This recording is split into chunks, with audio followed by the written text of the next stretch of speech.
Kada sam bio mali dječak, bio sam nesretan.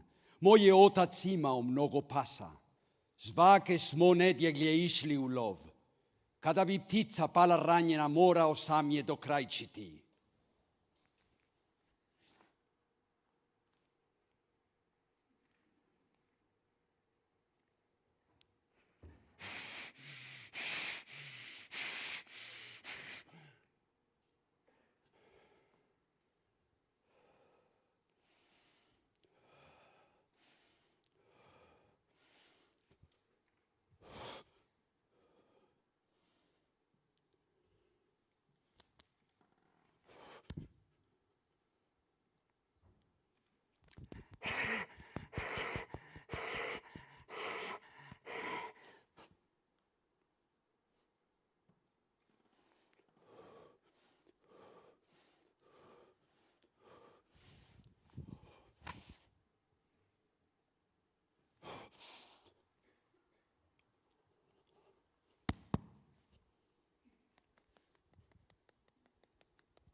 When I was a small boy, I was not happy.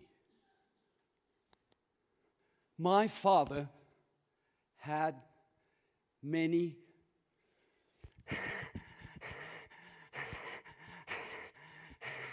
dogs. Every Sunday, we would go hunting. When the pigeon would fall wounded, I would have to finish it.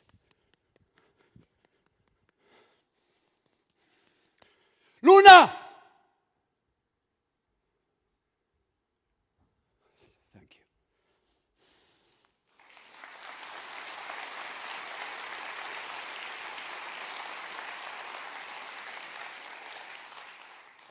Muchas gracias. I'm a dancer, I'm a choreographer, I'm a pedagogue. As a dancer, I was a very late beginner. I started dancing when I was 24 years old. Before that, I was a very unhappy, disoriented, tortured child, teenager, young adult. I received a very harsh, violent education in a North American Benedictine Catholic school. Violence, physical violence, psychological violence, as well as in my paternal home. I come from a very macho Latino culture, as you surely know. Since I was a child, I knew I was an artist, thanks to my grandmother, who was a pianist and an organist in the cathedrals of Cartagena de Indias on the Caribbean coast. My educational process was one of denial, repression, and fear. However, I managed to study piano for 9 years.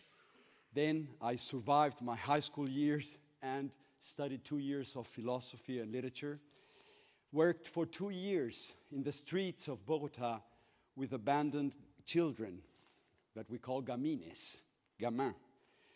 And then I decided to go to a theater, to a drama school, because I thought that theater could be an interesting pedagogical tool to help these kids elaborate and exorcise their sorrows and their pains. When I was at the drama school, I met a fellow student, Rosario Jaramillo. Rosario was an ex-dancer and an actress, and she spoke to me for the first time of my body. I had been always an antibody, complete lousy sportsman, and she started to see the sleeping dancer that was living inside of my body. It was a moment of revelation. At that moment, Jennifer Mueller and the Works, the great company from New York, came to perform in Teatro Colón in Bogota, and they came to the theater school to look for some extras to perform in one of her choreographies. I remember myself weeping, crying in the wings of the theater, watching these breathtaking athletes of God, as Martha Graham used to call dancers, I had never seen this before, and I felt that finally I had found this language, this melting pot I had been looking for desperately. Music, theater, visual arts, poetry, philosophy, everything was there. Next day, I started taking Martha Graham technique classes, and I dedicated totally to what I call the search of my lost body. 1 year later, I got a grant from the Colombian government and went to New York City to study with Jennifer Mueller, with Martha Graham, with Merce Cunningham, and with my long-term partner and master, South Korean Cho Kyu-hyun. Nearly 6 years working like a madman, trying to transform the body of a very depressed musician, philosopher, poet, etc., into the body of a dancer. Of course, not an easy task. A resurrection in many ways. In 1982, I danced my first very naive solo in front of Martha Graham for her 90th birthday. Then in 1984, I danced at the Brookings Academy of Music in New York with Remy Charlip, and then with Cho Kyu-hyun at La Mama. Finally, in 1986, I premiered my first piece in a tribute to Federico Garcia Lorca in the 50th anniversary of his murder. From then on, and until 1991, I toured and choreographed and traveled all over the world with my company, Atenor Danza, doing different works, different pieces. But in my mind, and in the memory of my flesh, something compelled me to come back to Colombia to begin a project that could help kids have the opportunities that I did not have when I was a kid to discover my talent, to discover my vocation, my passion. So I came back because I wanted to go to live to Cartagena de Indias, the city on the Caribbean coast, the city of my family. I stayed in Bogota for 3 years, working with the cultural sector. I was appointed sub-director of the Colombian Institute of Culture, and then director of a multidisciplinary school for the arts, where I was able to begin the first professional dance training program for late beginners like myself. It was in 1993 that I went to France and I met French dancer, pedagogue, and choreographer Marie-France Delievin, who at the time was the director of the most important school of contemporary dance in France, in the city of Angers, where Alvin Nicolais started this school. I was able to invite and seduce Marie-France to come to my country, and she fell immediately in love with the culture, with the people, with nature, and she stayed. She's been collaborating since then with me, and she's my accomplice in this adventure of El Colegio del Cuerpo, the School of the Body. In 1994, I moved finally to Cartagena de Indias with my partner Leopoldo Combariza, painter and architect, and in 1997, we founded the School of the Body. But let me tell you a little bit about Cartagena. John already did. It's a UNESCO Patrimony of Humanity. It was the main port of entrance of African slaves during colonial times. It's a tourist paradise, but, as John said, from its more than 1 million inhabitants, more than 70% live below poverty line. In this context occurs El Colegio del Cuerpo, the School of the Body. The name of the project, I think, has been one of the reasons of what we have achieved. I remember that I went to see my master and friend, Gabriel Garcia Marquez, and I went with him with my project, and I said, Maestro, this is what I want to do in Cartagena, please help me. And Gabo, like we call him, told me, it's a great name. It sounds like the title of a book of poems. So I said, okay, so we're in the right track. But let me continue this story, not with my words, but with the words of the bodies of the dancers, of some of the kids that are no longer kids, that are here performing with us at the Lillian Bailey Studio, that have been with us since 1997. Edward Martinez, I call him the clear sight of vocation. Edward came with 480 kids that we started the process of sensibilization in 1997. We had to choose 30 kids to make an experimental pilot group, and we missed Edward. We did not see him. 6 months later, Edward knocked the door. He was 11 years old, and he knocked the door. He said, I come to talk to you guys because you made a mistake. And he said, oh my God, why? He said, yeah, please read my survey. And we looked at his survey, and he had written, yes, I want to continue with contemporary dance, with Colegio del Cuerpo, because contemporary dance was created for me and for some others. And here's Edward.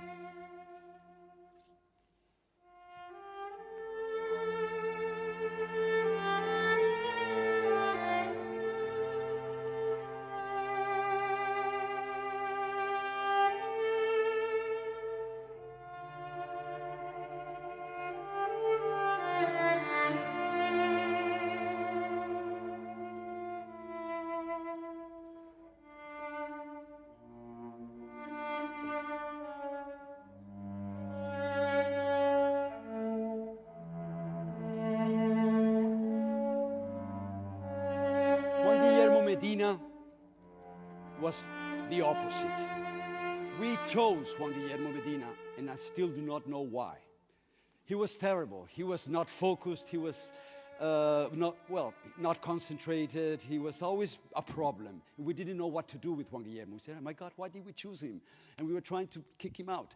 And so Marie-France told me, hey, let's put him to do something else. Sound, lights, props, whatever. And Juan Guillermo did it very well. So Marie-France said, hey, he's not stupid. So suddenly Juan Guillermo said, oh, these guys are putting me aside as a dancer, and I want to dance. And something began in his mind and his spirit to align. And Juan Guillermo is here today also at Sadler's Wells and at the Lillian Bailey Studio. And I call him one of our miracles.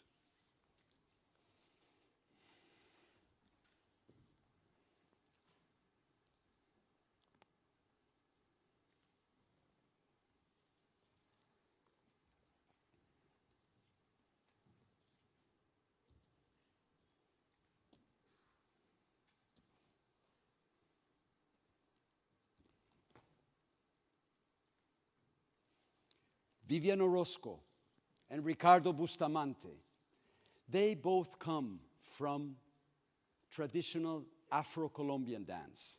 We have a lot of dance in Colombia. Everybody dances, fat, thin, men, women. And as I said, Cartagena was the main port of entrance of African slaves. So working with them, we addressed a lot of issues of race, gender, identity. And this is Ricardo and Vivian. We have many more boys in the school than girls. It's the opposite than in Europe. I think it happens the same in Africa. In the beginning, when we did our survey, I thought we were going to have 40 girls and 1 boy, the Billy Elliot syndrome. But finally, we've seen that we have 70% boys, 30% girls.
They both come from classical ballet.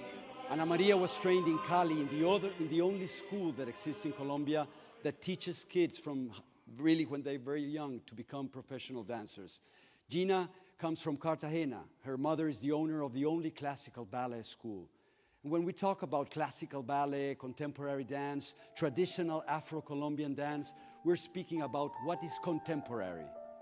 So we're always redefining what is contemporary. We often say that El Colegio del Cuerpo is not a school of contemporary dance. but a contemporary school of dance. And that's what we're trying to do, search for identity, melt different languages, different expressions, from classicism to avant-garde, memory, imagination. So this is the work we do also, trying to blend and mix all these different languages. And we would like to end with Eric. Eric comes from the same school where Juan Guillermo and Edward came from Colegio INEM, a huge school, 5,000 students, a public school. And Eric was mostly in contact with hip-hop and rap and this kind of urban forms of movement. But he also revealed himself very soon as a very talented and sensitive dancer that was interested in research, looking for a new identity, as I was saying, for Colombian contemporary dance. But most important, individual identity, individual artistic personalities.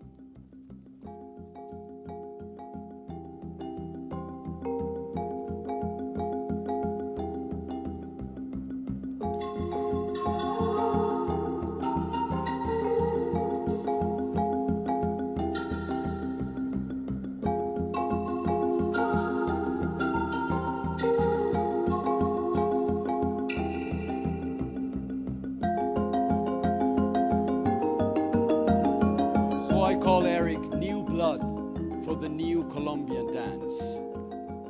And we want to finish now with a small fragment of an ancient Korean dance that was taught to me by my Korean master in New York. We always talk about collective body, individual sculpture and collective sculpture, social sculpture.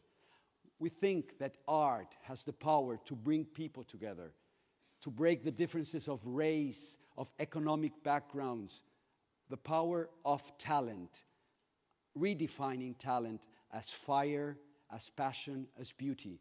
And I can tell you, I swear you, my country is full of power, of beauty. In spite of all its problems, it's a fertile and very beautiful land for art and for expression.